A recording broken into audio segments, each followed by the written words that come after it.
정결한 마음 주시옵소서. 우리 찬양 들으시고 우리 강의 시작합니다.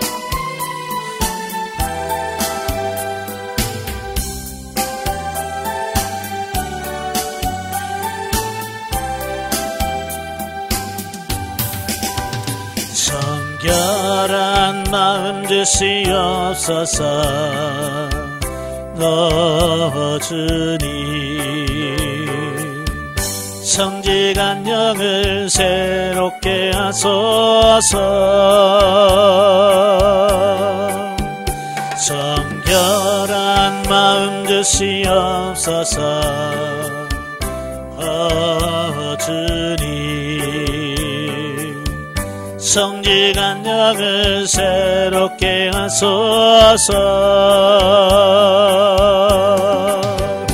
나를 주님 앞에서 멀리하지 마시고 주의 성령을 가득 임하옵소서.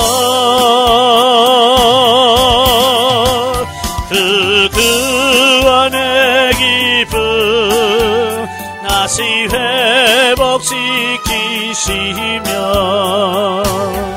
변치 않는 마음 내 안에 주소서.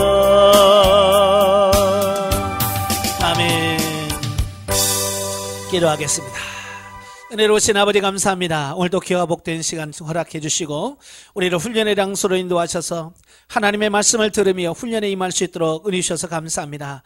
오늘 민수기의 말씀을 나눌 때 성령께서 우리 지각을 열으셔서 알게 하시고 생각나게 하시고 깨닫게 하셔서 그 말씀대로 사라져지는 은혜가 있도록 도와주옵소서. 시종을 맡겨오며 예수님의 이름으로 감사하며 기도합나이다. 아멘. 예, 이 시간에 우리 민수기 16장 보죠. 교재 139쪽입니다.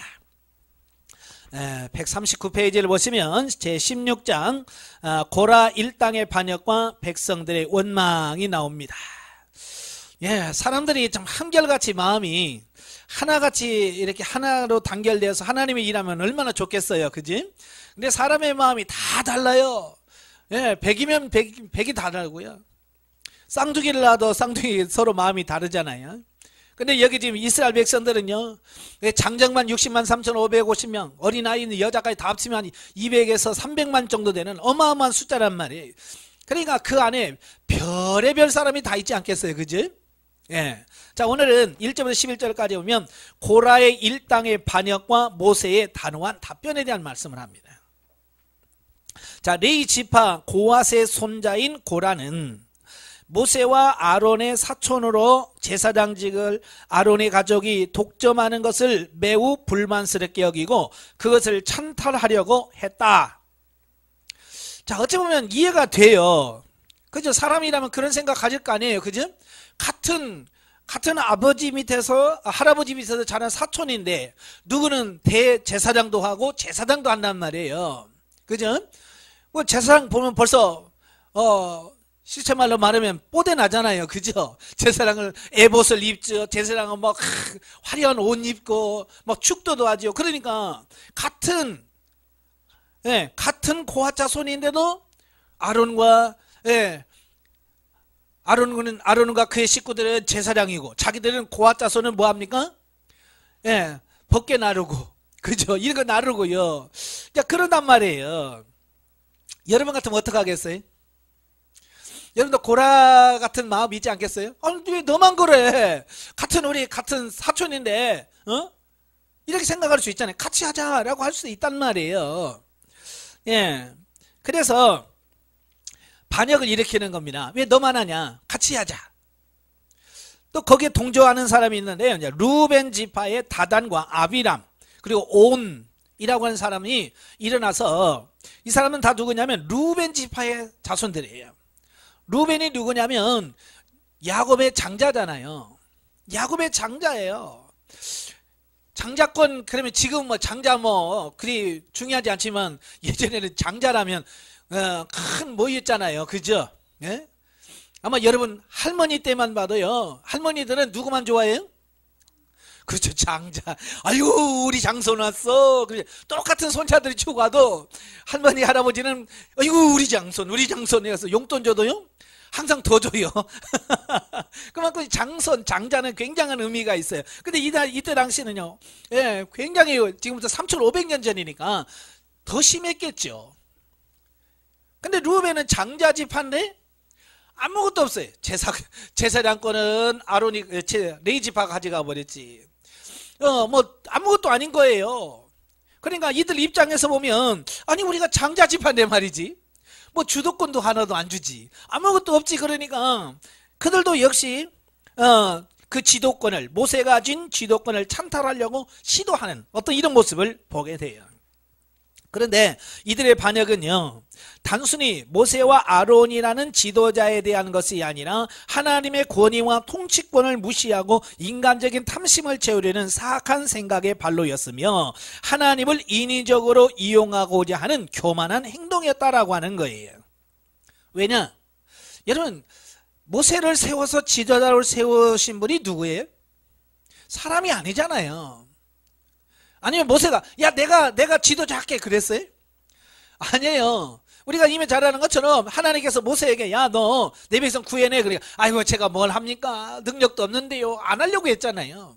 근데 하나님께서 가라. 하나님께서 세우신 거예요. 뭐 아론의 제사장직은 뭐 아론이 제가 하겠습니다. 그래서 뭐 손 들고 했어요? 아니잖아요. 하나님께서 아론을 따로 구분해라. 예. 그리고 제사장직을 주었잖아요. 임명하신 분이 누구예요? 하나님이란 말이에요. 이게 하나님이 하셨는데 그 하나님이 하신 것을 반대요 라고 하는 것은 결국 하나님의 주권을 반대하는 거예요. 지금 본문에서 말씀하려고 하는 게 바로 그런 거예요. 예. 자기 마음에 안 든다고 하나님께서 세우신 것을 육신적으로 바꾸자 라고 한다는 거예요. 자, 이것은 하나님 앞에 옳지 않습니다. 오늘날도 많은 분들이 이런 생각들을 많이 하고 있거든요. 여러분, 지도자는 누가 세워요? 하나님이 세우는 거예요. 예, 사도 바울은 뭐라고 그래? 예, 권세 잡은 자는 하나님이 세웠다. 그래서 그들의 권세에 굴복하고 순종해라라고 말씀하는 거거든요. 나라에 마찬가지예요. 나라의 지도권도 누가 세우느냐? 대통령 누가 세워요? 우리가 투표해서 세운 것 같지만 하나님이 세운단 말이에요. 자, 하나님이 세우셨다라고 하는 것을 믿으면 우리 인간적인 어떤 가치관의 생각으로 야, 저 갈아치워. 그럴 수 있어요, 없어요? 여러분, 대통령 마음에 들어요, 안 들어요? 안 들 수 있어요. 네, 뭐 물론 들 수도 있지만 안 들 사람이 있어요. 근데 안 들면 야, 내 마음에 안 드니까 갈아치워. 그럴 수 없다는 거예요. 그가 임기 마칠 때까지 우리는 잘 할 수 있도록 내 마음에 안 들지만 도와주고 기도해 주는 거예요. 그리고 그 다음에 하나님의 마음에 합한 종 세워달라고 기도하면 우리가 할 수 있는 거예요. 근데 뭐 우리 한국에는 탄핵병 들어가지고 끄떡하면 어때요? 그래도 내리자는 거예요. 바꾸자는 거예요. 자기 힘으로. 이건 하나님의 권위에 도전하는 거다라는 거예요. 아시겠죠? 그러니까 하나님이 세우신 걸 하나님이 하시도록. 다윗 보세요. 다윗은 사울을 죽일 수 있는 기회가 2번씩이나 있잖아요. 옆에 있는 사람이 뭐라고 그래요? 이거 2번 찌를 것도 없습니다. 이거 하나님이 주신 기회입니다. 이거. 근데 다윗이 뭐라고 그래요? 야, 하나님이 기름 부어 세웠는데 어떻게 그럴 수 있느냐? 하나님이 하실 거다. 하나님께 맡기라. 자기는 안 해. 어찌 보면 우리의 사고와 가치관이 그래야 돼 지금. 아시겠죠? 어때요? 여러분의 사고가 지금 그 정도 갔습니까? 아니면 기회로다 이 시간은 그러면서 그냥 육신의 생각을 따라 행합니까? 예. 육신의 생각은 하나님이 옳게 보지 않으셔요. 자, 4절부터 11절까지 보면 이제 반란을 일으킨 고라 일당의 비방에 대한 모세의 답변으로서 모세는 먼저 하나님께 기도하고 난 다음 하나님께서 택하신 자를 가리기 위해서 향로를 취할 것과 자신들의 직임에 충실하지도 못하면서 탐심을 채우기 위해 반란을 일으킨 고라 일당을 책망합니다. 예, 여기서 우리는 모세의 훌륭한 신앙적 자세를 엿볼 수 있다는 겁니다. 그게 뭐냐? 그 앞에 닥친 문제를 기도로 해결하였다라는 겁니다. 예, 자기 앞에 두고 당신 말이지 왜 너만 지도자야 내려와 이렇게 한다면 여러분 같으면 기분 나쁘겠어요? 안 나쁘겠어요? 만약에 여러분이 설교하려고 강대상에 딱 섰는데 성도 중에 한 명이 당신이 뭔데? 왜 설교해? 만약에 이렇다고 치면 여러분 어떡하겠어요? 기분 좋으시겠어요? 안 좋죠. 사람이 어떻게 그럴 수 있어요. 그런데 모세는 거기서 감정적으로 대하지 않는단 말이에요. 이게 중요한 겁니다. 감정적으로 대하지 않아요. 네가 뭔데 그래? 라고 하지 않는단 말이에요. 그는 하나님께 기도하는 거예요. 하나님, 이거 어떻게 하면 좋겠습니까? 이 문제를 어떻게 해결하기를 원하십니까? 라는 거예요. 이게 다윗의 신앙이 있다는 증거입니다. 우리가 항상 어떤 일을 만나든지 하나님께 먼저 기도하고 하나님께 문제를 알 수 있는 어떤 이런 부분이 필요한 거예요.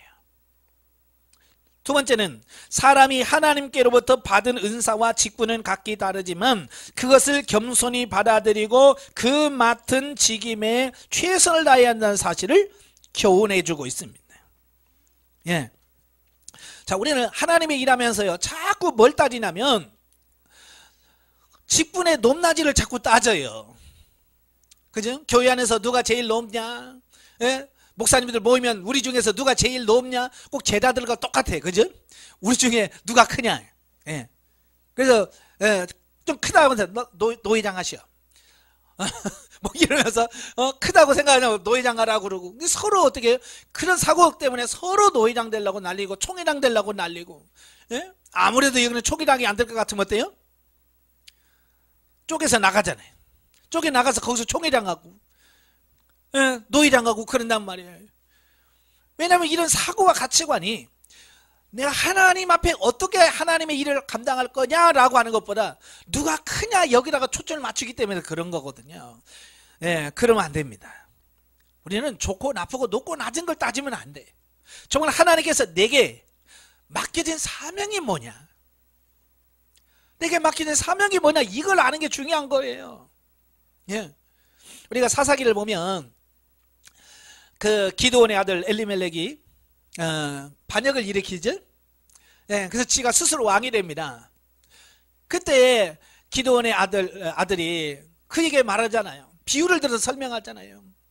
나무들 중에서 무화과 나무한테 가서 야, 너희는 우리의 왕이 되라. 그러니까 무화과 나무가 뭐라고 그래? 야, 나는 이렇게 좋은 열매를 맺고 사람들 이렇게 기쁘게 하고 즐거울 하는데 내가 이 일을 놔두고 어떻게 내가 왕이 되겠냐. 또 포도나무한테 가서 나는 이 귀한 열매를 여러 개 내 일인데 내가 어떻게 왕이 되겠냐, 못한다고 그러잖아요. 그러니까 가시나무한테 가서 야, 네가 우리 왕 되라. 그래, 내가 왕이다. 다 내 밑으로 와. 그늘로 숙여. 자, 그런단 말이에요. 그게 뭐냐면 무화과 나무나 포도나무나 이런 거 뭐예요? 전부 다 자기 역할을 제대로 이해한 거예요. 자기 역할이 뭐예요? 열매 맺어서 하나님과 사람들을 기쁘게 하는 게 자기 일이라면 이걸 아는 거예요. 그러니까 왕되라 그래도 안 하는 거예요. 그러나 가시나무는 자기 주제를 파악을 못하는 거예요. 그래서 지가 왕되겠다고 한다는 얘기죠. 오늘은 마찬가지예요. 먼저 내 자신이 하나님이 나를 어떻게 부르셨는가, 무엇을 위해서 부르셨는가, 그걸 아는 게 제일 중요한 거예요.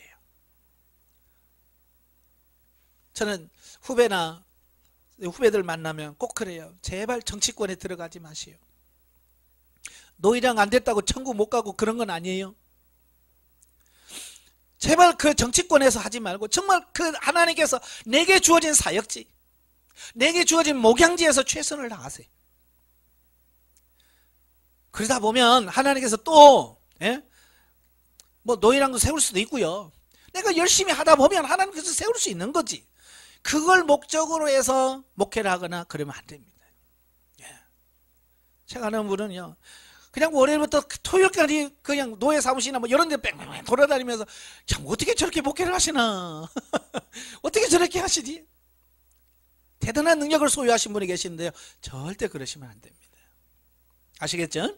자, 두 번째 단락은 이제 12절부터 22절까지 보면 패역한 반역자를 대하는 모세의 신앙적 태도입니다. 고라의 항변에 답변한 모세는 이제 고라와 행동을 같이 하였던 다단과 아비람의 이야기를 듣고자 그들을 소환하였으나 그들은 소환에 응하지 않고 대신 뒤에서 모세를 적과 끄려는 애굽에서 이스라엘을 끌어내어 광야에서 죽게 하고 백성으로 하여금 판단력이 흐려지도록 선동하는 자로 매도하고 비방한다 그 말이에요. 예, 그러니까 이 고라와 다단과 아비람이 자꾸 모세의 지도권을 가지고 하니까 그래 한번 얘기를 해보자. 일로 와봐라. 그러니까 그들이 안 가요. 네가 뭔데 우리를 불러? 예. 자, 그러면서 대화까지도 거부해 버립니다. 그러면서 뒤에서 자꾸 엉뚱한 얘기를 해야 되는 겁니다. 예? 젖과 꿀이 흐르는 애굽 땅에서도 이렇게 끄집어내서, 여러분 애굽 땅이 젖과 꿀이 흐르는 땅입니까? 아니잖아요. 그냥 노예 생활하는 거예요. 젖과 꿀의 땅은 가나안 땅에 지금 모세가 그들을 끌고 이끌어 가려고 하는 땅이 그 땅인데 그들은 오해하는 거예요. 모르는 거예요. 못 깨닫는 거예요. 그래서 모세를 원망하면서 예? 비난하고 있는 거예요. 여러분 절대 뒤에서 비방하거나 비난하지 마십시오. 네, 물론 앞에서도 안 됩니다. 앞에서도 비난하고 정지하면 안 돼요. 뒤에서 하는 것은 더 심한 거지. 이게 안 되는 거예요. 근데 그들은 직접 모세에게 와서 말도 못하면서 저 뒤에서 꿍시렁 하면서 비난하고 있단 말이에요.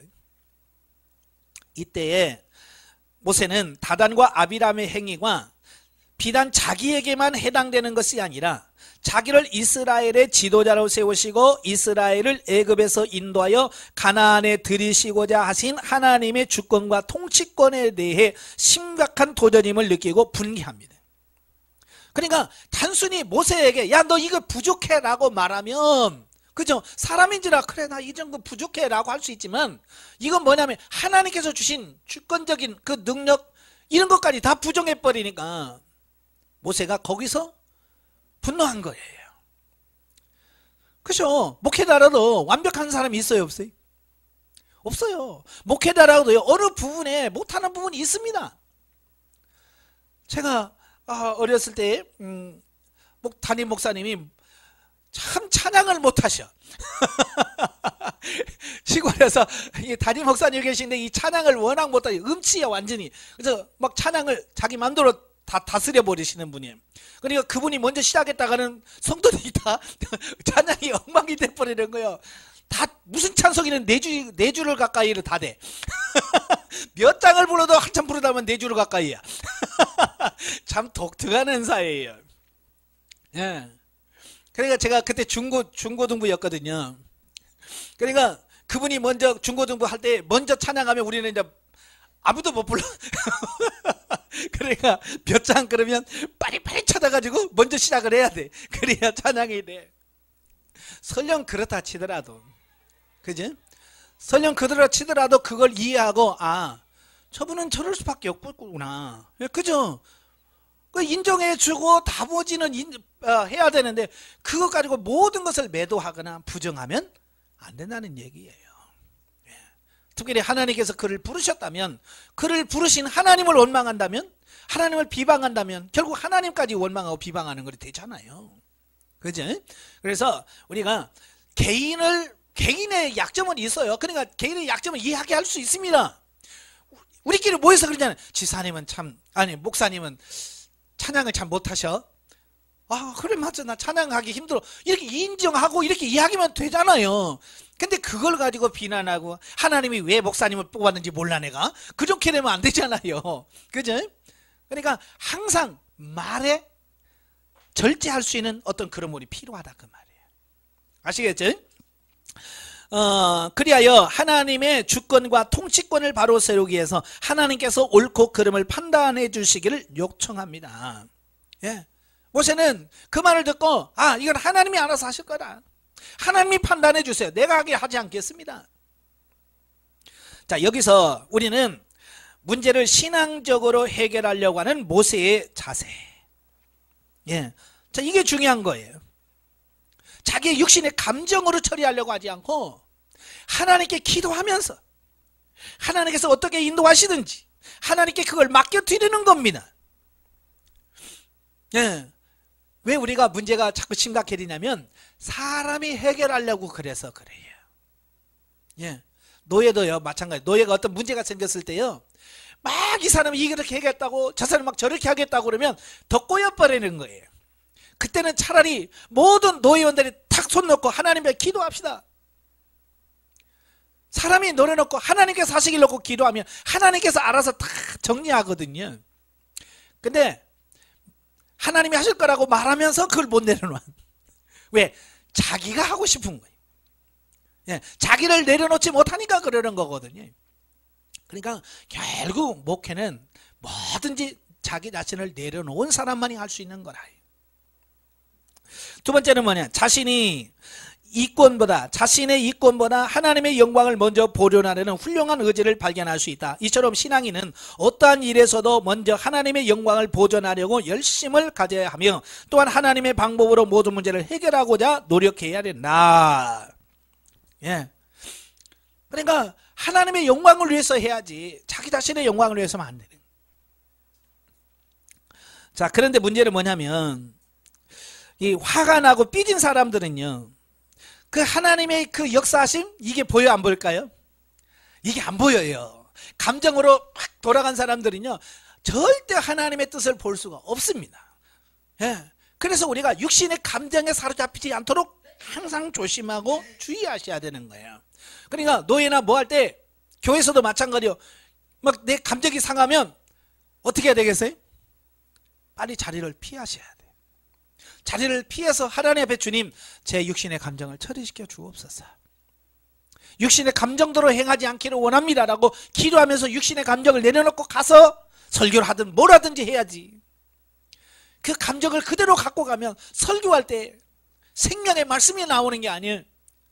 쑥이 나와. 쓴물이 나오는 거예요. 그러니까 성도들이 그 설교를 듣고 누구를 쳤니 깠니 막 그러면서 시험 들었다 그러고 그렇잖아요. 왜? 육신의 감정을 다스리지 못해서 그래. 중요한 겁니다. 23절 40절까지는 하나님의 보응. 본문은 반역한 무리에 대한 하나님의 보응으로 반역의 무리와 이스라엘 회중을 분리하라는 하나님의 지시와 하나님의 명령에 따라 온 회중이 반역자들의 장막에서 떠나자 하나님께서 반역자들을 무서운 재앙으로 심판하실 것을 모세가 설명한 후 반역자들에 대한 초자연적인 심판을 내리셨고 반역자들의 향로로 편처를 만들어 기념물을 삼게 하셨다라는 겁니다. 예. 그러니까 그 하나님의 징계가 임하기 전에 모세가 백성들에게 이걸 설명합니다. 하나님께서 이건 하나님을 거스리는 거다. 하나님께서 심판하실 거다라고 그들뿐만 아니라 지켜보는 모든 백성들에게 그 얘기를 해줘. 왜? 깨달으라는 얘기죠. 예, 깨달으라는 얘기예요. 그래도 그들이 깨달지 못하니까 어때요? 땅이 갈라져서 그들을 삼켜버리는 거예요. 초자연적인 거죠. 사람이 어떻게 땅을 가르고 사람들을 묻을 수 있겠어요? 하나님만이 하실 수 있는 거예요. 그러니까 그건 하나님이 하셨구나 이걸 깨닫도록 하는 거고요. 그 분양하려고 했던 250명은 그 향에서 분양에서 참여했던 사람들은 다 불에 타서 죽게 되는 또 무서운 심판을 받게 되는 이런 부분을 보게 됩니다. 이상과 같은 본문에서 누구든지 하나님의 심판을 피하기 위해서는 속히 죄에서 떠나야 함은 물론 하나님의 말씀을 순종해야 함을 일깨워 준다. 예, 이게 중요한 거예요. 거기에 동참하면 안 돼. 모세가 떠나라 라고 할 때 떠난 사람은 사는 거예요. 여러분 시편을 읽다 보면 고라자손의 시라고 돼 있어요. 그죠? 어떤 분이 저한테 와가지고 저는요 이거 은혜가 안 돼요. 그래서 왜요? 고라자손의 시잖아요. 고라자손의 시잖아요. 그러면서 은혜가 안 되더라고 그래요. 여러분 고라자손 중에서도 고라의 반역에 참여한 사람들은 다 죽었어요. 근데 고라 자손이지만 그 고라의 반역에 참여하지 않은 사람은 여전히 남아있어요. 그 고라 자손에서 그 고라의 반역에 참여하지 않은 사람의 후손이 고라 자손이에요. 그 죄와 상관없어요. 아시겠죠? 예, 이름만 똑같다고 해서 예? 그 사람을 연결시키면 안 되죠. 물론 혈통적으로는 예, 연결되어 있을지 모르지만 믿음은 전혀 다른 거예요. 예. 그래서 이들은 나중에 성전에서 노래하는 예, 하나님께 노래하는 자들로 쓰인단 말이에요. 그러니까 같은 고라 자손이라도 반역에 동참한 사람은 심판으로 죽고 거기에 참여하지 않은 사람은 하나님 앞에 귀하게 쓰임받고 자, 이거예요. 그러니까 우리가 선택을 잘해야 되는 이유가 거기에요. 자, 그리고 자기가 가진 바를 족한 줄로 모르고 또 감사할 줄을 모르며 부질없이 욕심을 부리는 자는 비참하고 허망한 결과를 초래한다는 것을 우리에게 가르쳐준다. 그러니까 우리 속담에도 그렇잖아요. 남의 떡이 커 보인다고. 자꾸 남이 하는 게 좋아 보이고 그런 심사가 있거든요. 그걸 내려놓으셔야 돼. 남의 것 아무리 좋아봐야 아무 소용없습니다. 내 것이 소중한 거예요. 내가 맡겨준 것이 소중한 거예요. 그래서 우리는 내게 주어진 것에 감사할 줄 알고 그것을 최선을 내서 감당할 수 있는 사람이 먼저 돼야 되는 거예요. 자, 41절부터 50절까지 보면 이제 백성들의 원망과 아론의 중보. 이제 백성들은 전날의 참화로 인하여 고라 일당과 많은 족장들을 한꺼번에 잃게 되자 그들은 모세와 아론의 정치적 야욕의 결과 때문이라고 생각하고 모세와 아론을 원망하는가 하면 모세와 아론을 대적합니다. 자, 이게 무슨 말이냐면 그 250명이 죽었지요. 그 다담과 아비람은 땅에 갈라서 그냥 삼켜버렸지. 순식간에 지도자 수백 명을 잃었잖아요. 그러니까 백성들은 그걸 통해서 뭘 깨달아야 돼요? 아, 저렇게 반역하고 하나님께 대적하면 죽는구나. 심판받는 거 이걸 깨달아야 되는데 그걸 아직도 못 깨달은 거. 정신을 못 차리는 거예요. 그래서 뭐라고 하냐면 당신 때문에 이 사람이 죽었다. 당신들 때문에 이 사람을 억울한 사람은 다 죽었다. 이렇게 백성들이 또 생각한 거예요. 그래서 또 모세와 아론에게 와가지고 또 원망하는 거예요. 너 때문이라고. 그 사람들이 왜 죽었는지 그 원인을 정확하게 알아야 되잖아요. 그죠? 자기 죄 때문에 죽은 거지 모세와 아론 때문에 죽은 게 아니잖아요.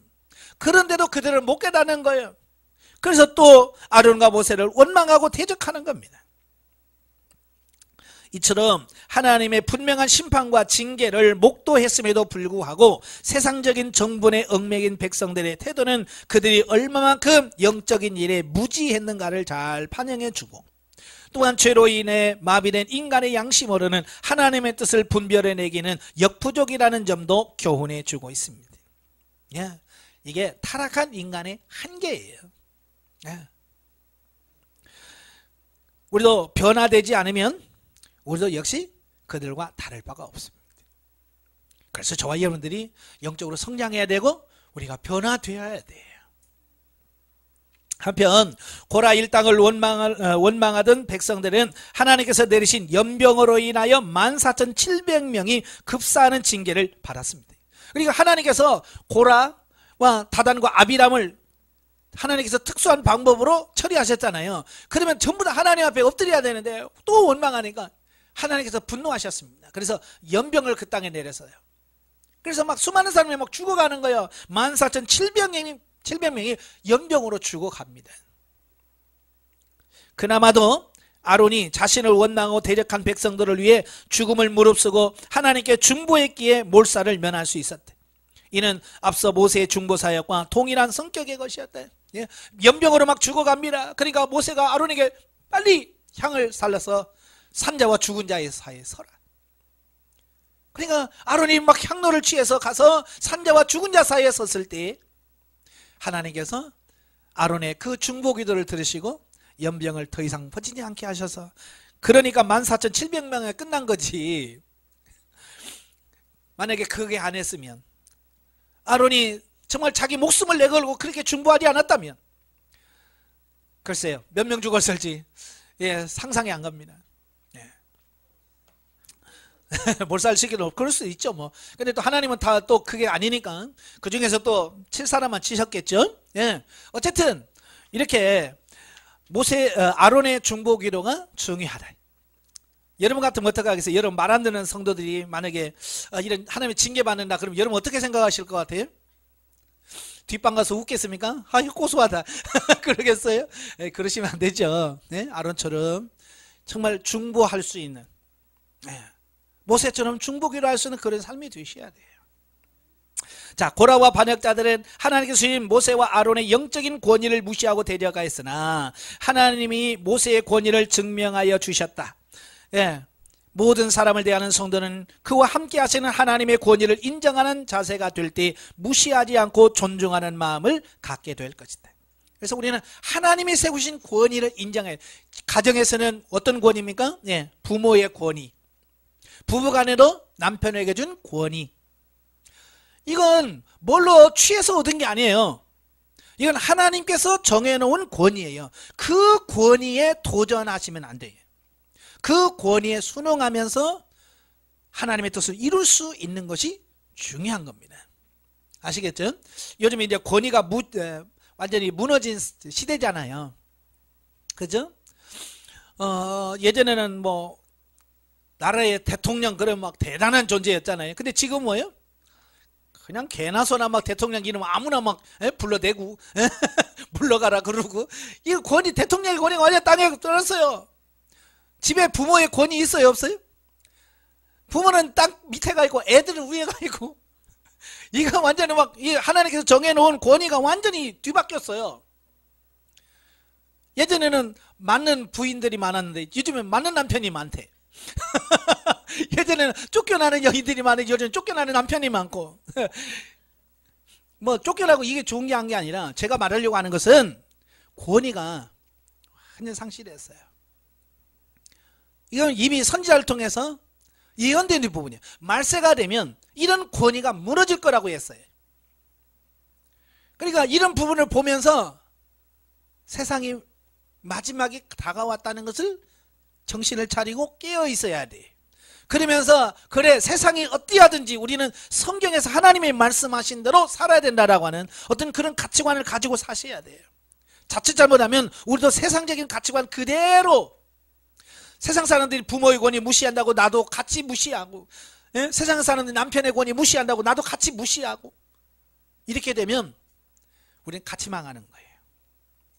세상이 어찌하든지 우리의 텍스트는 성경이에요. 기준은 성경이에요. 그러니까 성경이 뭐라고 말씀하셨는지를 따라서 순종하고 순복해야지 그 이상 나가면 안 된다고 할 수 있어요. 예. 자, 17장으로 가지요. 자, 아론의 쌍난지팡이입니다. 1절부터 11절 아론의 쌍난지팡이. 앞장에서 고라의 반역 사건 이후에도 이스라엘 내에 여전히 아론의 제사장직에 대한 부정적인 입장을 취하는 무리들이 남아 있었기에 하나님께서는 아론의 제사장직이 신적 권위에 의하여 주어진 고유한 직분임을 확실하게 인식시켜줄 필요성이 있었다라고 하는 거예요. 그러니까 고라 일당들이 반역해서 하나님이 불러 태워 주겠잖아요. 그럼에도 불구하고 아직도 그 아론의 제사장으로 하나님이 세우셨다는 것을 아직도 인정하지 않으려고 하는 사람들이 또 있어요. 그래서 하나님께서는 야, 안 되겠다. 이 아론의 권위를 확실하게 세워줄 필요가 있다 라고 하나님께서 생각을 하신 거지. 그래서 지팡이, 각 지파 대표 족장 하나씩, 대표를 택해서 지팡이 하나씩을 다 만들어 갖고 오라고 해라. 그래서 그 지팡이에다 이름을 다 쓰는 겁니다. 아론도 그 레위 지파의 대표자로서 그 지팡이를 하나 갖다 놓고 거기서 자기 이름을 써놓는 겁니다. 그리고 성막 안에다가 놓고 하죠. 당시의 지팡이는 목자나 여행자가 사용하기도 했지만 통치자에게는 권위의 상징이었다. 예, 그래서 홀이라고 하죠. 홀은 뭐냐면 왕이 지는 지팡이를 말합니다.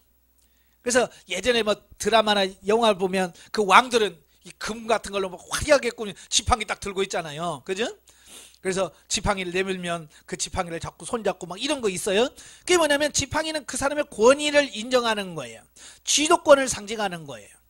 그래서 그걸 상징하기 때문에 지팡이를 넣으라고 한 거죠. 그래서 하나님께서는 각 지파별로 지팡이 하나씩을 가지기 위하여 각자의 지팡이에 족장의 이름을 쓰게 한 후 증거궤 앞에 두었다가 이튿날 모세가 장막에 들어가 본즉 아론의 지팡이에는 움이 돋고 순이 나고 꽃이 피어 살구 열매가 맺혀 있었다. 이게 정상적인 데서 가능해요? 불가능해요? 정상적인 데서는 이게 불가능한 거예요. 여러분, 이게 자라나고 있는 나무에서도 하룻밤 사이에 꽃이 펴서 열매가 맺어야 합니다. 안 맺어요. 몇 개월 동안 꽃이 피고 한참 있다가 열매가 조금 열리고 열매가 조금 색깔이 해서 나중에 커지잖아요. 보통 열매가 막 2달, 석 달씩 걸려요. 그런데 하룻밤 사이에 그것도 바싹 마르고 이거 뿌리 나무 박혀지도 와 있는 죽은 나무인데도 하룻밤 사이에 이렇게 됐다는 것은 하나님의 기적이라고 하는 것을 보여주는 거죠. 예? 그래서 하나님께서 친히 내가 아론을 뽑았다. 이것을 만백성이 보는 앞에서 확실하게 증거해 주는 거예요. 그래서 사람들은요 금방 잊어버리잖아요. 그죠? 참 망각의 은사를 받으셔가지고 금방 잊어버려요. 여러분도 그러지? 강의 열심히 들으시죠? 아멘 아멘 합니다. 근데 딱 일어서는 순간 어디로 가죠? 여러분만 그래요. 여러분 성도들도 마찬가지예요. 여러분이 그렇게 설교 열심히 기도하고 준비해서 주일날 설교해 보세요. 예? 몇 시간 지난 다음에 집사님 생각나요? 그러면 뭐가요? 그래요. 아무 생각 없습니다. 기억력이 그렇게 없어요. 그래서 하나님도 그걸 아시니까 야 그 지팡이를 쌍난 지팡이를 그 벗기 안에다 넣어놔라. 그래서 증거를 삼아라. 아론에 대해서 뭔가 또 이럴 사람 있으면 그 지팡이를 보고 하나님께서 하신 거야 라고 확실하게 기억하라 라고 말씀하고 있습니다. 이와 같이 본문을 통해서 우리는 하나님께서 당신의 사역자를 그냥 내버려 두시지 아니하시고 언제나 함께 하시고 보증이 되어 준다는 사실을 보여주고 있습니다. 여러분 하나님이 세운 종은요 하나님이 보증하세요. 여러분도 마찬가지예요. 하나님이 하시도록 좀 여러분이 조금 창피를 당하고 뭘 하더라도 좀 하나님이 하시도록 기다리면 되는데 우리가 못 참잖아요. 그죠? 그걸 못 기다려. 가서 따져서 굴복시키려고 하는 어떤 이런 속성들이 있어요. 그걸 내려놓으셔야 돼요. 하나님이 하시도록. 저도 이제 훈련하면서 참 억울할 때가 많이 있었어요. 정말 억울하니까요. 가서 따지고 싶고요. 그럴 때가 있었어요. 그래서 막 기도만 하면 막 땀이 쭉쭉 나고요. 화가 나. 예? 하나님께 막 올려드리는데도 화가 나. 왜? 막 억울하니까. 내가 이렇게 살아야 됩니까 하나님? 그러면서 막 하죠.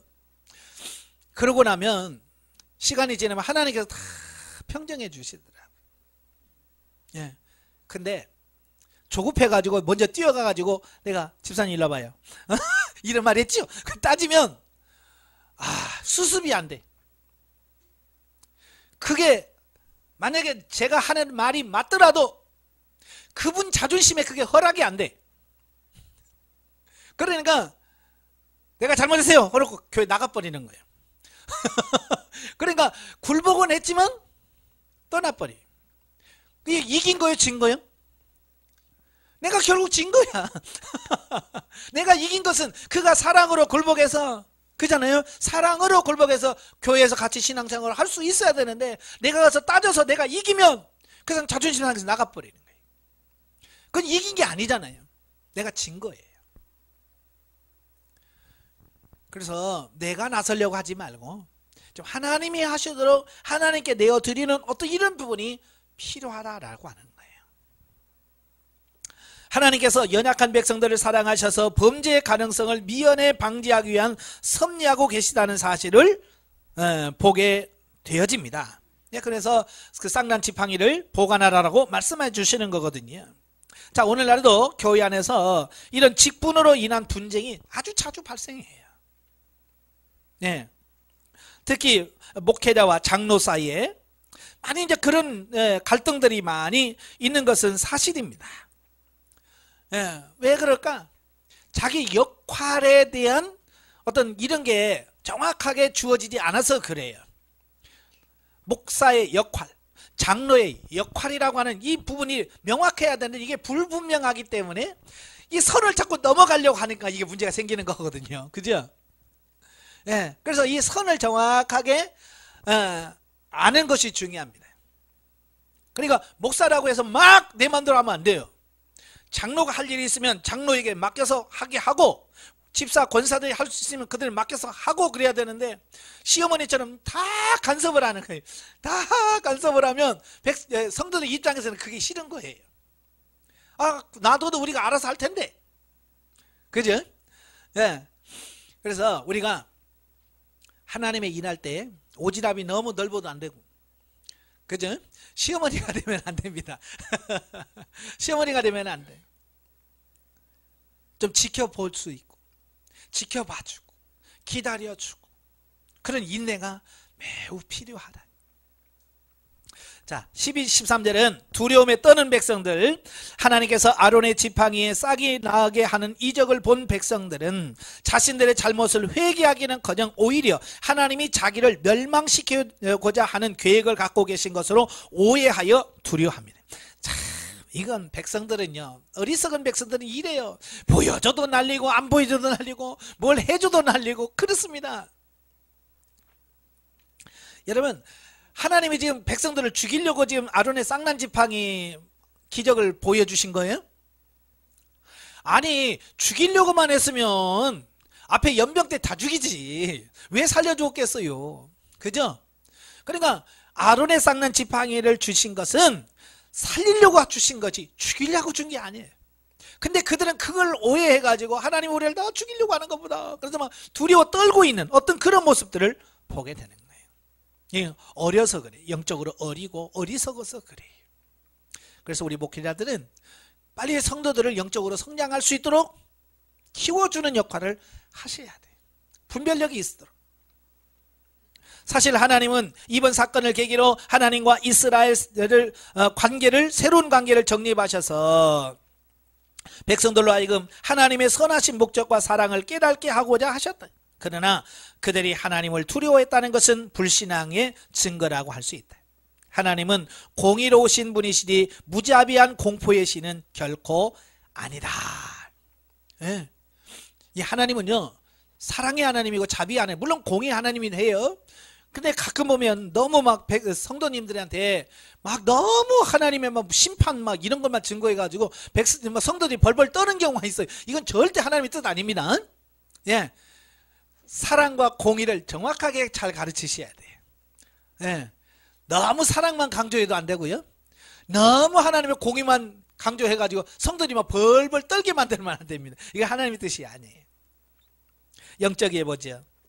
하나님께서 아론의 지팡이의 기적을 나타내신 것은 그 기적을 통하여 아론의 권위를 인정해 주시고 아론에게 제사장 직분의 권위가 있음을 확증하고 백성들이 그에게 제물을 가지고 와서 제물을 드렸을 때의 속죄의 역사가 그 백성들에게 실제적으로 나타났던 것처럼 우리의 육체로 하여금 영중심의 삶만이 승리한다는 것을 깨닫게 합니다.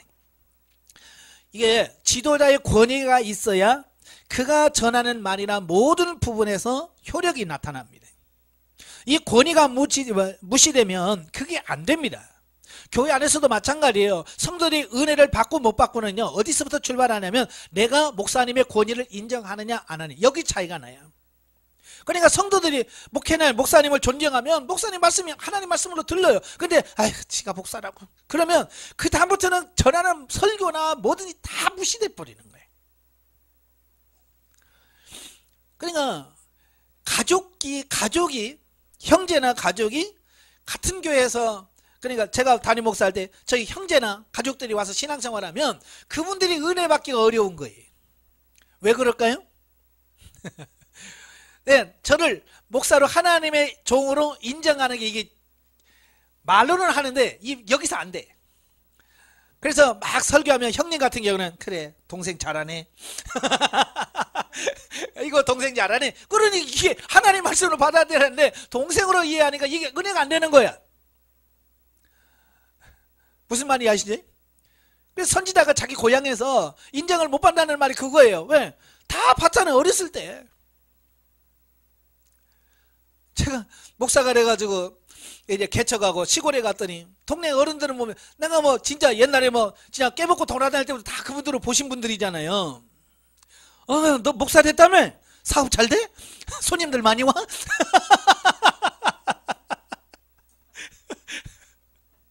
그분들 사람들은 저를 목사로 보는 게 아니라 아니 또 그 어렸을 때 깨먹고 동네 막 뛰어다니는 그 말괄량이로 보는 거죠. 예. 근데 네가 목사님 신통하다? 이제 이런 거죠. 그러니까 그분들에게 뭐 설교하면 뭐 이게 하나님의 음성으로 들려주겠어요? 예, 참 그런 거예요. 그래서 하나님께서 자꾸 권위를 세우는 거거든요. 사도 바울도 그가 기록해서 쓴 13권의 성경 중에서 그의 사도권에 대해서 굉장히 강조하는 책이 많아요. 예, 내가 사도된 바울은, 그래서 막 사도를 강조하는 교회는 틀림없이 사도 바울의 사도권에 대해서 도전하는 교회는 그걸 강조합니다. 근데 사도가 됐다는 말이 없을 경우에는 이 교회는 사도 바울의 사도권을 인정한 교회예요. 그럼 왜 사도 바울이 왜 자기가 사도 됐다는 것을 강조하느냐? 예, 사도 바울의 사도권이 무시가 되면 사도 바울이 전한 지금까지 모든 설교와 강의는 무시가 돼버리는 거예요. 그러니까 사도 바울은 사도라는 자존심 때문에 내가 사도야 그게 아니에요. 자기 사도권이 무너지면 자기가 지금까지 전한 모든 복음이 무효가 된단 말이에요. 그래서 사도 바울이 자기 자신의 사도권을 강조하는 거예요. 여러분, 목사 왜 권위가 필요하냐? 목사의 권위가 있어야 성도들에게 하나님의 말씀으로 선포가 되어집니다. 근데 그 권위는 뭐 내가 뭐 좋은 옷을 입거나 뭐 가운을 입거나 뭐 이래 가지고 얻는 권위는 안 됩니다. 예. 그래 가지고는 권위가 아니에요. 그의 삶 속에서 정말로 삶 속에서 목사다운 삶이 나오고 정말로 하나님 목사다운 이런 부분들이 보여졌을 때 그들은 그 권위를 인정하는 거예요. 그가 어떤 옷을 입었든 상관없어요. 그러니까 어떤 분은 그래요. 양복 입고 나가면 아이고 목사님 같네요 그러죠. 반바지 입고 나가면 목사 안 같네요 그래요. 왜 그 사람들은 뭘로 목사 인정하느냐? 양복 입고 넥타이 매면 목사라고 하는 거 인정을 하고 그 벗으면 목사. 그분은 뭐예요? 이게 의복이 권위예요. 진짜 그 사람을 인정하지 않는 거예요. 그러니까 그 사람을 인정하면 그 사람이 뭐 반바지를 입었든 아니면 내복을 입었든 아니면 목욕탕에서 빨개 먹고 만났든 그분의 권위를 목사라고 인정하면 다 인정하게 돼 있어요. 왜? 그 사람 자체를 권위, 하나님이 주신 그분의 권위를 인정하기 때문에 그런 거예요. 그래서 여러분들이 사라져야 돼. 사라져야 여러분의 권위가 생기는 거예요. 지금 왜 목회자 문제가 생기냐면 삶으로 권위를 나타내려고 하는 것이 아니라 다른 걸 가지고 자꾸 권위를 세우려고 하니까 그런 거예요. 그러니까 목사 갖고는 안 될 것 같아. 그래서 뭐예요? 박사학위 어떻게든 뭐 이렇게 해서 박사 박여가지고 박사 가운 입고 설교하고, 예?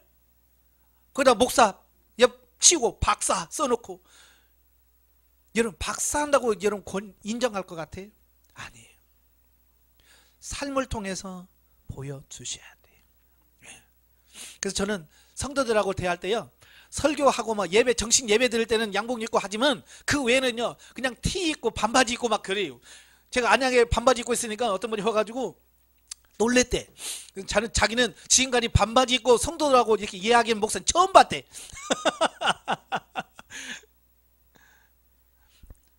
예, 맞아요.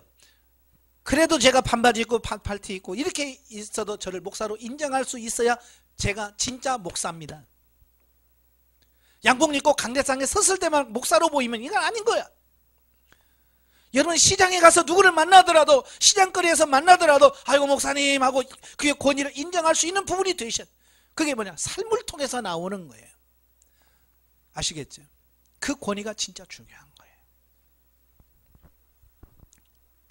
자, 18장으로 가죠. 제사장과 레위인에 관한 기본 규례. 1절부터 7절 제사장과 레위인의 직무질이죠. 자, 본장은 앞장 17장에서 매우 밀접한 관계를 갖고 있습니다. 즉 백성들이 부르짖음에 대한 하나님의 자비로운 응답이라고 할 수 있다. 고라 일당에 대한 하나님의 무서운 심판과 원망에 대한 하나님의 재앙 그리고 아론의 쌍난 지팡이 사건을 계기로 백성들은 하나님에 대하여 매우 두렵게 생각합니다. 이에 하나님은 본문의 규례를 주심으로써 제사장이 그들을 대신하여 하나님께 가까이 나아가리라는 것을 알려주신 것이다. 따라서 백성들은 더 이상 하나님께 나아가는 일로 인하여 두려워할 필요가 없게 되었으며 오히려 제사장을 통하여 하나님과 지속적인 관계를 유지할 수 있게 만들어 주셨다라고 하는 거예요. 여러분, 제사장이 왜 필요합니까? 예, 제사장의 역할이 뭐예요? 중보자의 역할이에요. 중보자. 하나님과 백성들 사이에서 그 관계를 연결시켜주는 그 역할이 제사장이 하는 일이에요. 그래서 이 부분을 다시 설명해 주는 건 뭐냐면, 고라처럼 다시금 하나님이 세우신 제사장의 권위에 도전하지 않도록 하기 위함이에요. 그리고 레위인들 역시 하나님의 일을 위해 세월 받은 자일 뿐임을 깨달아 자고하지 않도록 하는 목적으로 이 말씀을 주셨다. 같은 레위 지파 사람이고 같은 고아 자손이라도 하나님께서 제사장을 특별히 세우셔서 일을 하게 하셨다. 그걸 인정해주고 자고하지 않도록. 예. 왜냐하면 특별나서 이들을 세운 거 아니잖아요. 그죠? 여러분, 우리도 마찬가지예요. 내가 뭐 특별나서 목사된 거 아니잖아요. 여러분도 뭐 특별납니까? 세상 사람은 뭐가 특별나서 여러분 목사 받으셨어요? 아니에요. 저도 항상 그래요. 나는 세상 사람보다 뭐 부족한 게 너무 많은 사람이에요. 그럼에도 불구하고 하나님이 나를 뽑으셔서 목회를 세우셨기 때문에 내가 목사가 된 거지. 내가 뭐 특별하게 잘났거나 똑똑하거나 뭐 머리가 좋거나 돈이 많거나 뭐 일 학벌이 좋아서 목사가 된 건 아니에요. 그러니까 자랑할 게 없는 거예요. 교만할 게 없는 거예요. 자고할 수 없어요. 늘 하나님 앞에 주님 부족합니다. 하나님께서 지혜 주셔야 됩니다. 하나님께서 저를 함께 하셔야 됩니다. 늘 기도할 수밖에 없어요. 여러분들 그러면서 사명 감당하셔야 됩니다. 아시겠죠? 그 다음에 8절부터 20절까지는 제사장의 분깃. 제사장은 레위 지파 소속으로 다른 지파의 사람들과는 달리 기업을 분배받지 아니하고 평생을 성막에서 하나님을 섬기는 일에 전념해야 했기 때문에 본문은 이러한 제사장들의 생계를 위하여 주어진 규례다. 네. 왜냐하면 아무리 주의 일을 한다고 해서 이거 굶고 할 수는 없잖아요. 먹으면서 해야 될 거 아니에요. 그래서 최소한의 생계는 보장해야 된단 말이에요. 그래서 하나님께서 생계 보장에 대한 법을 말씀해 주시는 거예요. 즉 제사장들은 백성들이 하나님께 바친 거제물과 요제물 그리고 곡식의 첫 열매와 짐승의 첫 새끼들 자신들의 몫으로 받았습니다. 이러한 사실은 하나님께서 제사장들의 분깃이 되어 주셨음을 의미합니다. 자, 이것을 통해서 오늘날 목회하는 사람들은 어때요? 하나님을 섬기는 일에 전념해야 되고, 성도들은 담임 목회다가 목회에만 전념할 수 있도록 모든 물질적인 후원과 모든 것을 해줘야 된다는 것을 말씀해주고 있습니다. 자, 이 둘 중에 뭐가 하나 부족하면 안 돼요. 세상의 모든 것이 하나님의 것이요 그에게 속하지 않는 것이 없는 그분께서 친히 당신의 사역자들의 분깃이 되어 주시겠다는 약속을 주시고 이를 소금 언약이라고 칭하셨다. 이것은 당신의 약속이 결코 변할 수 없으며 파기할 수 없는 영구불변의 신실한 언약임을 강조하고 있다. 그러니까 하나님께서 뭐라고 그래? 제사장, 내가 너희의 친히 기업이 되어 줄게, 그 말이거든요. 이 말은 무슨 말이냐? 오늘 목회자는 하나님의 일하는 사람의 기업은 누구예요? 하나님입니다. 교회 성도도 아니에요. 하나님이세요. 하나님이 기업이 되어주신다라고 말씀합니다. 다시 말하면 하나님의 일하는 사람은요, 내가 먹고 마시고 죽고 사는 것을 하나님께 다 맡기고 내가 할 수 있는 것은 뭐예요? 내게 주어진 사명을 충실하게 감당하는 거예요. 예, 이게 중요한 거예요. 이게 사명의식이거든요. 그래서 저는 그래요. 목회자들에게 항상 이런 정신을 가져야 됩니다. 하나님이 나의 기업이라고 하시는 것을 절대적으로 신임해라. 힘들 때나 얻을 때나. 그러니까 이런 마인드라고 할까, 이런 사고 가치관이 없으시면 목회하면서 늘 힘든 게 그거예요. 돈 없어서 힘들고 뭐 없어서 힘들고 자꾸 그것만 생각하는 게 뭐냐면 여호와가 나의 기업이라는 사실을 못 믿기 때문에 그런 거예요. 하나님이 여러분의 기업이 되신다는 걸 믿으시길 바랍니다. 저는 그래, 이런 마인드가 없으시면 아예 목회하지 마세요. 네. 내가 목회해가지고 뭐 먹고 살아야 되겠다, 뭐 이런 거 생계를 위해서 목회하겠다, 이건 목회가 아니라 먹회라고 하잖아요. 먹고 살기 위해서 하는 건 목회가 아니에요. 목회는 뭐냐, 내가 먹고 사는 것은 하나님께 맡기고 내게 주어진 사명을 감당하는, 이게 목회지. 예. 갈수록 이 목회를 하신 분들이 없어요. 목회하신 분들 자꾸 늘어나. 그죠? 여러분 목회자가 되길 바래요. 예. 그러면 힘들어요, 사실은. 그런데 굶어 죽지는 않아요. 예. 하나님의 택한 백성이 절대 굶겨 죽이지는 않으셔요. 그러니까 걱정들 말고 주의 일만 감당하시기를 바랍니다. 왜냐하면 하나님이 기업이시니까. 만약에 이렇게 믿고 하나님의 일했는데 굶어 죽었다, 누가 책임져야 돼요? 하나님이 책임져야지. 예, 내가 기업이라고 해놓고 책임 못 지면 하나님이 책임져야 되는 거 아니에요. 그죠? 그러니까 좀 배짱 좀 있어. 이런 배짱이에요. 하나님 나의 기업이십니다. 하나님 아시죠? 이게 믿음이고 그게 배짱이에요. 그렇게 목회를 해야 돼. 많은 분들이 목회한다고 하면서 제일 걱정되는 게 뭐예요? 예, 목회하면서 제일 걱정되는 게 뭐예요? 이거 어떻게 이게서 밥이나 먹겠나? 그런 거지. 제가 어제 어느 분을 만났더니, 예, 그분이 80 넘으신 어르신이 자기 손자, 예, 자기 아들을 가리켜서 그러더래. 너는 절대 목사 되지 마라. 너 굶는다. 80 먹은 할머니가 손자 붙들고 너는 절대 목사 되지 마라. 너 배고른다. 그러더라는 거야. 그러니까 사명이 뭐냐를 보지 않고, 그지? 하나님께서 사명이 뭐냐를 봐야 되는데, 그것보다는 너 배고프니까 너 하지 말어. 먹고 사는 게 우선인. 그건 아닌 거지. 자, 21절부터 32절까지 보면 이제 레인의 분기. 자, 레인들 역시 제사장들과 마찬가지로 기업을 소유하지 않았다. 이에 하나님은 백성이 바치는 11조를 그들에게 주어서 생계를 유지하도록 하셨다. 특별히 레인이 11조에 전적으로 의존하고 생계를 유지해야만 했던 것은 그들이 세상의 분기세에 눈을 돌려 탐하지 아니하며 전적으로 하나님의 손길만을 바라보고 살아야 함을 의미한다. 예. 그래서 레인들은 백성들이 낸 11조를 가지고 그들이 살고, 예, 살아가도록 만들었다 그 말이에요. 그건 뭘 말하냐? 하나님의 손만 바라보라는 의미예요. 사람 의지하지 말고. 아까도 말한 것처럼 이건 쉬운 일은 아니에요. 그래서 하나님의 일은요, 크든지 작든지 절대적인 하나님의 신뢰가 없이는 불가능한 거예요. 예. 그래서 이런 믿음이 먼저 필요해요. 그래도요, 그 남성보다는 여성이 그래도 좀 나아요. 왜냐면 그래도 남편이 직장생활 하면서 그러잖아요. 어떻게든지 많든지 적든지 그래도 생활비는 벌어 오잖아요.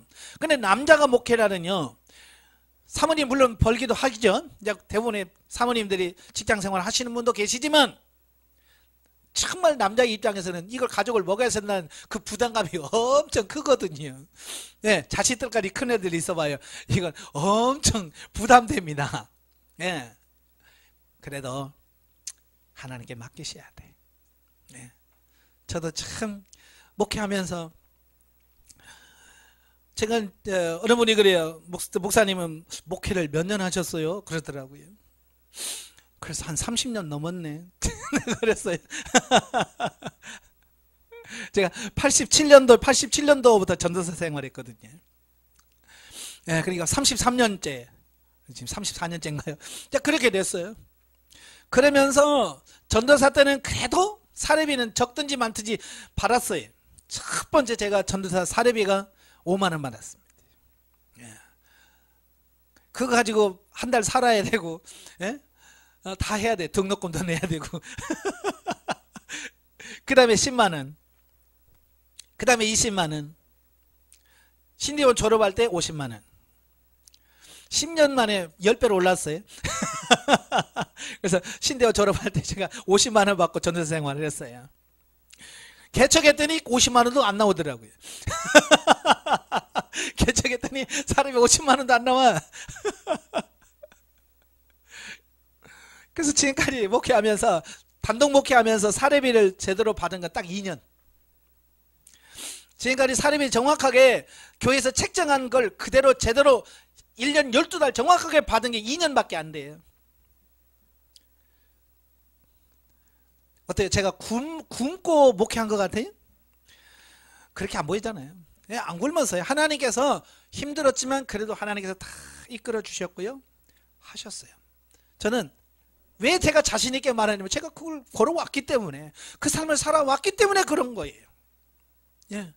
대학생이 누구는 대학생 안 키워봤어요? 나는 우리의 연년생이에요. 딸 아들 둘을 대학교 보냈어요. 그래서 등록금 한번 융자 한번 안 받았습니다. 내가 쌓아놓은 재산이 있고 아니에요. 저는 아무도 없어요. 기가 막히게 하나님께서 채워주셨어요. 우리 딸이 그래, 아빠, 내가 졸업할 때까지 이 융자 안 받고 이 대출 안 받고 졸업했다는 게 너무 크게 복이 되는 거예요. 자기 친구들 보니까 이미 졸업하니까 2천만 원, 3천만 원 그게 벌써 등록비만 대출 받은 게 2천, 3천인 거예요. 그러니까 졸업하자마자 직장 가가지고 새빠지게 일해가지고 그 융자 갚으면 못하는 거예요. 그래서 3년, 4년 동안을 진짜 직장 다니고 대출 받고 직장 다니고 대출 받고 그러면 남는 게 하나도 없는 거예요.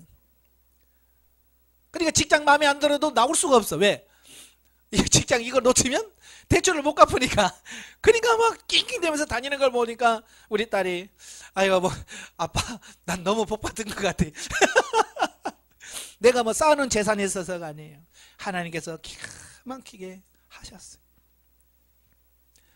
뭐가 중요하냐? 하나님께 맡기는 신뢰, 믿음이 중요한 거예요. 아시겠죠? 예. 한편 11조는요. 이처럼 하나님의 사역자들을 위한 분깃을 삼는 데 사용되지만 그 근본 취지는 뭐냐? 우리가 소유한 것 전부가 하나님의 것이요 우리는 다만 그분의 청지김을 고백하고 항상 하나님의 은혜를 기억하고 감사하도록 하기 위함 뿐만 아니라 우리로 하여금 하나님께 소망을 두도록 하기 위함입니다. 이게 11조를 하라는 근본 목적입니다. 단순히 레인들이 먹어 살려야 되니까 살아야 되니까 11조 해 그게 아니란 말이에요. 11조 하면서 뭐예요? 이 모든 것이 하나님의 것입니다 라는 고백이에요. 11조는 내가 얻은 모든 것에 전부는 하나님의 것입니다 라는 신앙 고백입니다. 그리고 하나님께만 소망을 두기 위함이에요. 세상에 쌓아두지 않고 나는 하나님께 쌓아두기를 원합니다. 그 소망을 하나님께 두기 위함이에요. 이런 걸 잘 가르치셔야 돼요. 이런 걸 안 가르치고 11조라 11조라 그러면 성도들 뭐라 그래? 우리 목사님 맨날 돈밖에 몰라. 왜? 그 11조를 왜 해야 되는지를 안 가르쳐주니까. 그죠? 그리고 믿음 없는 사람한테 11조 하지 말라고 하라고 하지 마세요. 예. 11조에 대해만 가르쳐요. 그러면 믿음이 들어가면 말 안 해도 자기들이 해요. 근데 아직 11조 할 믿음이 안 되는데 11조 하라 그러면 목사님은 돈밖에 모른다고 하고 해서 신축해서 가. 그러니까 11조는 해야 되지만 강요하지 마세요. 예.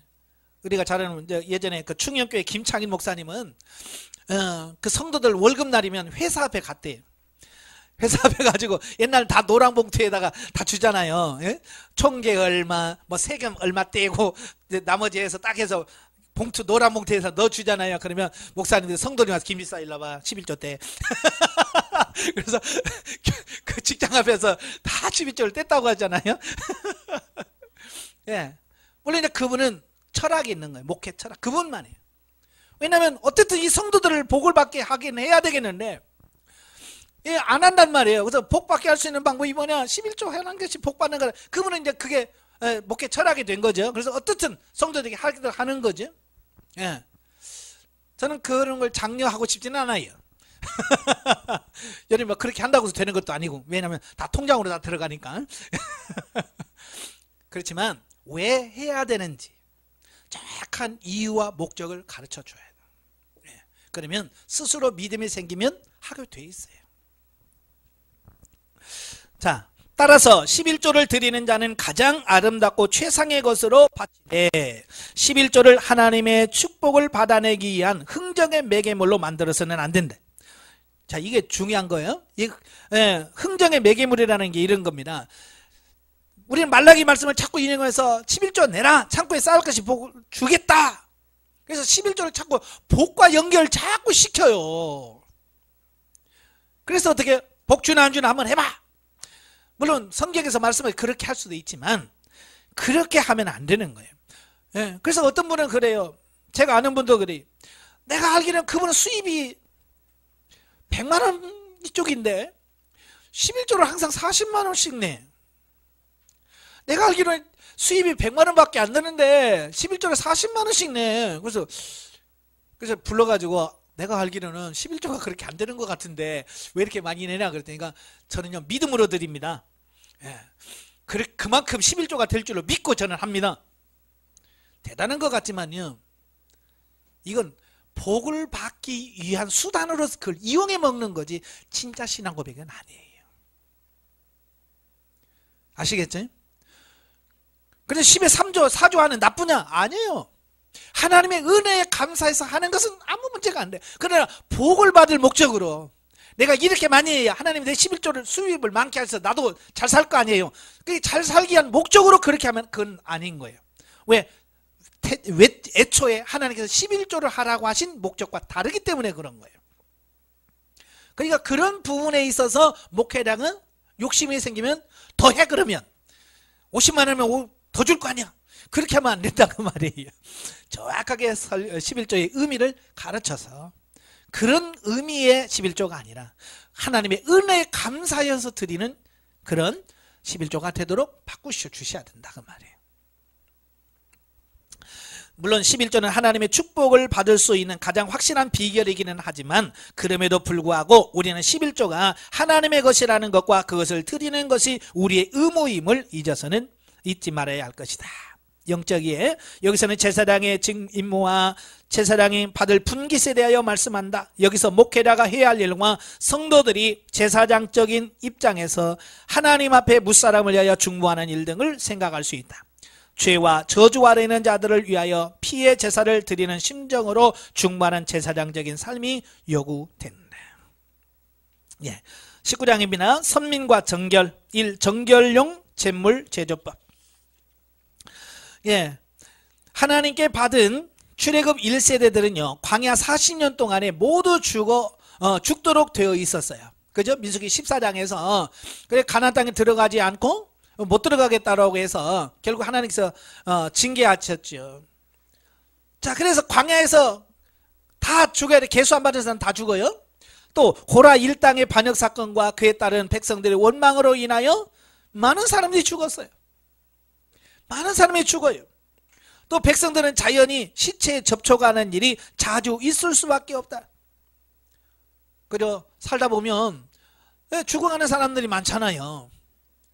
그러니까 성도가 적은 교회는 잘 모르겠습니다만은 성도가요 한 1000명 이상 되면요 거의 매주 장례식이 있다고 보시면 돼요.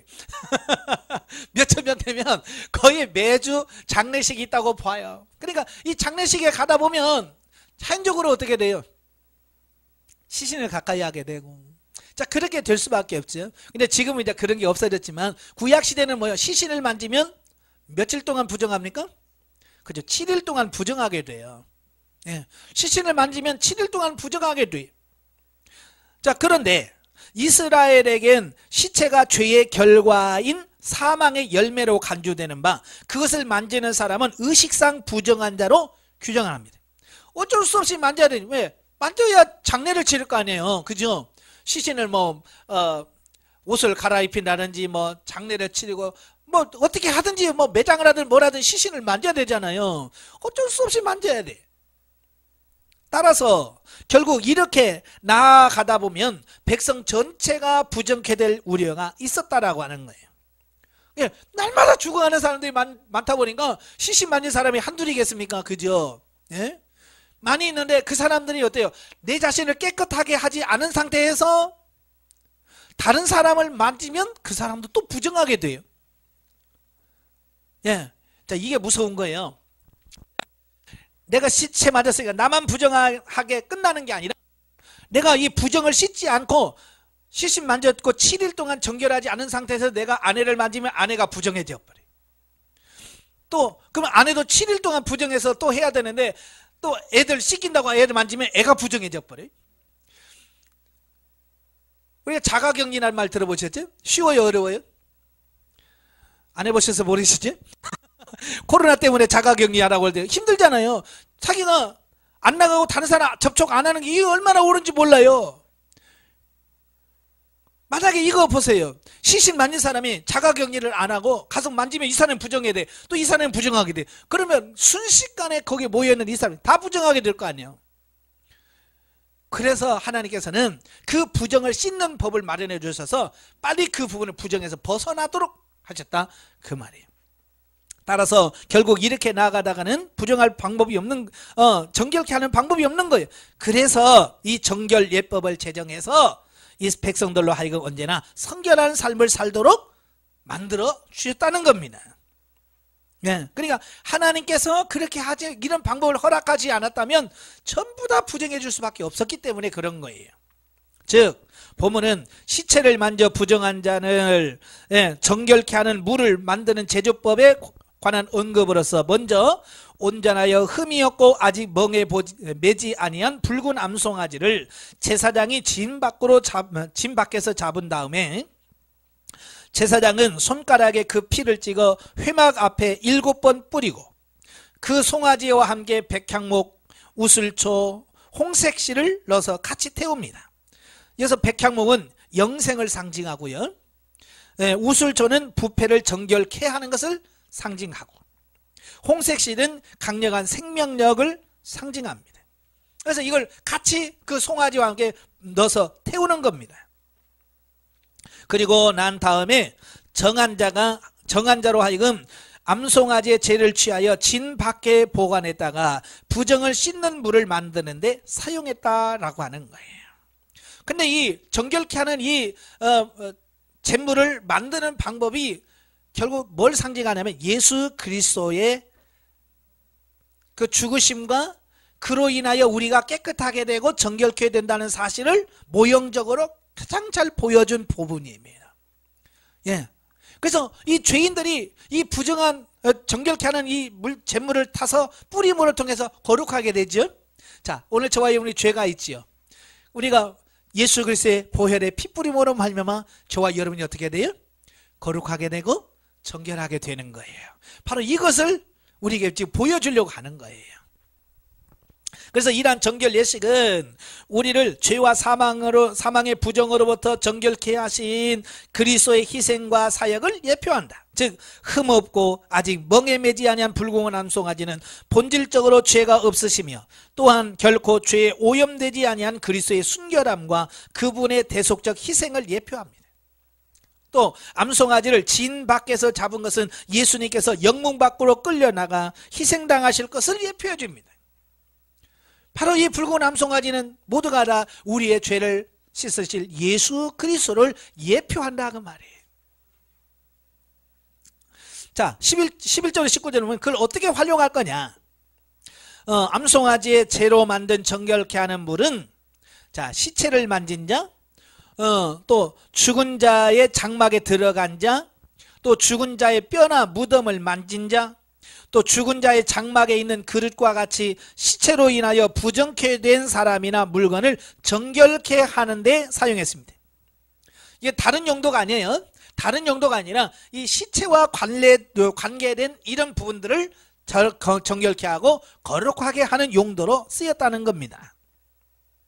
가족이나 이웃이 죽었을 때 그 시체를 정중히 돌보고 매장하는 것은 지극히 당연한 일일 뿐만 아니라 불가피한 일이다. 왜? 안 할 수 없잖아요. 그죠? 예? 나는 시신 만들기 싫으니까 안 해. 전부 다 안 하면 그 매장을 어떻게 할 거야? 그냥 집에서 썩게 만들 거예요? 어쩔 수 없잖아요. 누군가는 그 일을 해서 해야 되는 거죠. 그럼에도 불구하고 시체를 접촉한 자뿐만 아니라 그 영향권 아래에 있는 사람과 물건까지도 부정하다고 규정한 것은 죽음의 원인과 죄악의 심각성을 교훈하기 위함이다. 왜냐? 우리에게 죽음이라는 것은 왜 찾아왔느냐? 왜 우리에게 죽음이 왔느냐? 죄의 결과라는 거예요. 예. 죄의 결과물로 죽음이 들어온 거예요. 그래서 시체는 죄의 결과물이라고. 그래서 시신을 가까이 하지 말라라고 말씀하는 겁니다. 그러면 오늘날에도 이게 그대로 될까요? 예. 이건 이미 이제 예수 그리스도의 십자가의 사건을 통해서 율법이 완성됨으로써 이것은 이미 끝난 겁니다. 예, 지금도 어떤 분들은 이 장례식이 안 간대요. 왜? 성경에서 가지 말라고 그랬다고. 예, 그래서 시신도 안 마치고 그럽니다. 예, 그러나 이미 우리 이제 끝난 거예요. 예수 그리스도 통해서 이미 성취된 부분이에요. 그래서 상관없습니다. 시신 만져도 상관없고요. 예. 20절부터 22절까지 보면 영원히 지킬 정결규례.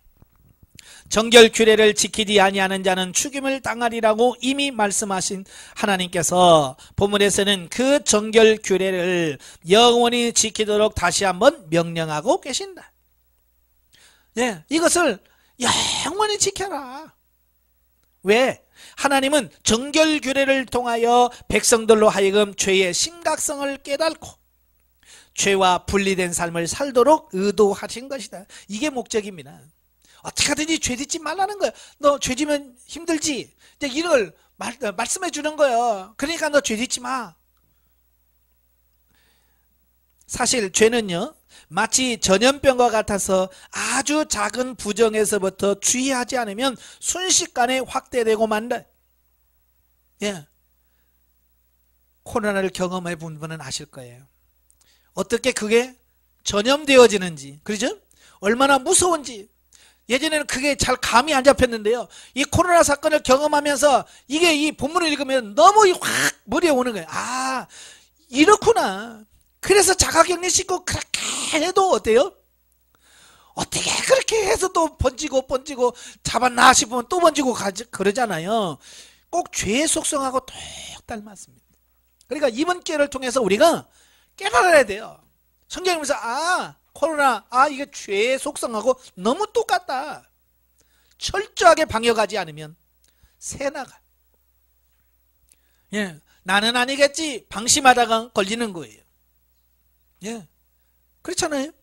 나는 괜찮겠지. 젊은이들이 이태원에 가면서 나는 아니에요. 젊으니까. 근데 걸렸잖아. 그래서 난리 나잖아요. 그 사람이 또 가는 것마다 또 번져서 난리잖아요. 오늘 죄 똑같아. 죄에 대해서 그렇게 그냥 심각하게 생각해야지. 그냥 죄를 그냥 그렇게 대충 생각하면 안 된다는 그 말입니다. 따라서 백성들은 의식적인 부정이라 할지라도 속히 정결케 해야 했다. 그리고 만약 그 의식을 소홀히 한다면 그것은 자신의 죄악되게 하는 행위일 뿐만 아니라 백성 내의 부정을 조장하고 방조하는 것으로 간주되어 죽임을 당해야 했다. 결국 본문은 아무리 작은 죄라 할지라도 반드시 회개해야 한다는 것을 보여준다. 예, 아무리 작은 죄라도 철저하게 회개해야지. 그렇지 않으면 그게 옆에 사람들에게, 다른 사람들에게 영향을 끼쳐서 같이 죽게 만든다는 것을 기억하십시오. 그래서 정신 바짝 차리셔야 돼요. 제가 늘 말씀하지만 죄를 가볍게 여기면 안 된다. 죄를 가볍게 여기면 안 돼요. 보통 어떤 분은 그래요. 죄 짓고 회개하면 되지 뭘 그래. 그런 말을 하시는 분들이 계시는데요. 그분은 죄가 얼마나 심각한지 모르시는 분들이에요. 죄는 그렇게 가볍게 볼 수 있는 게 아닙니다. 예, 중요하게 여기십시오. 기도하겠습니다. 은혜로우신 아버지 감사합니다. 오늘 민수기의 말씀을 통해서 참 많은 것을 깨닫습니다. 하나님, 우리가 죄에 대해서 심각성을 다시 한번 깨닫게 해주시고 정말로 죄와는 아버지 가까이 하지 않고 멀리 할 수 있는 우리 삶이 되어져서 하나님 앞에 인정받을 수 있는 우리 모두가 될 수 있도록 성령님 도와주시옵소서. 예수님의 이름으로 감사하며 기도합나이다. 아멘. 하나님께 드립니다.